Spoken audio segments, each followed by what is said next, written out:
Hi, I'm Bert McCarty with Clemson University. Welcome to a beautiful day here in Clemson. I'm here right now to talk about a study that is of interest because it's using a natural or common household product as a potential weed control product.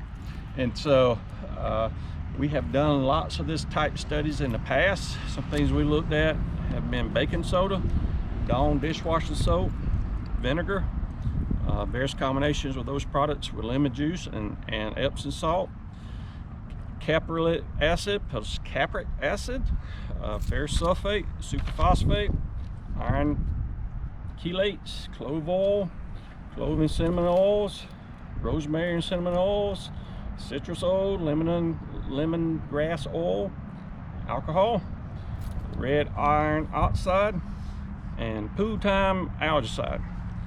And again, most of these don't work, or if they do, you might get burned down for a week or two, but then normally the plant or weed regenerates itself, or you get an unacceptable burn to the turf grass.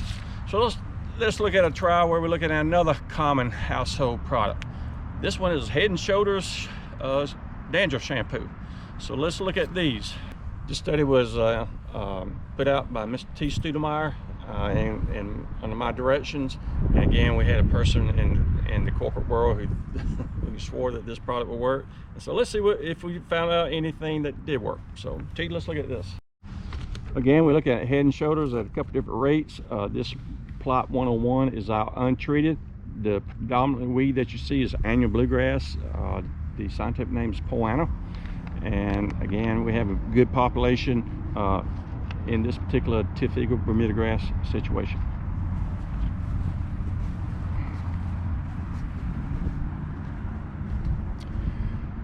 All right, here's our first Head and Shoulder treatment. This one's putting at 50% of the product on a per acre basis. So it's 50% volume per volume. As you can walk up a little closer, this has been put out for 12 days.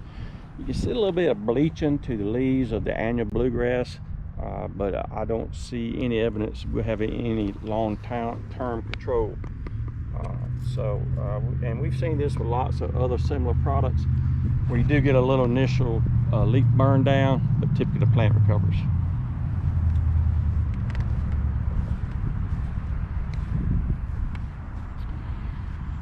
All right, this treatment again is Head and Shoulders. This is at 35% volume per volume. So the one we just looked at was 50%. So this one a little bit more than half the rate of what we just looked at. Again, as you move a little closer, you see a little yellowing of the leaf tips. But again, after 12 days, I see little evidence that we'll have long-term control.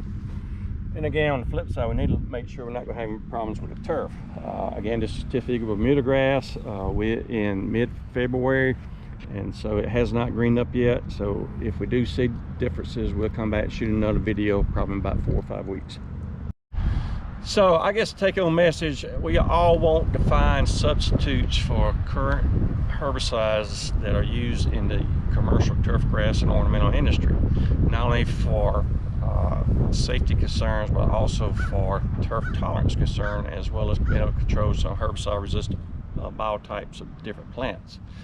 However, as with most of these home type products, organic products, homemade products, whatever you want to characterize them, you see some of this on the internet. People get excited, think it's the answer to our problems. But again, in most cases, just like we saw with the Head and Shoulders, we might see a little burn initially, but generally the plants recover, or we get unacceptable damage to the turf plant. So time will tell if we have those kind of issues with this one, but as of now, I would say it's not working like acceptable like a commercial product would.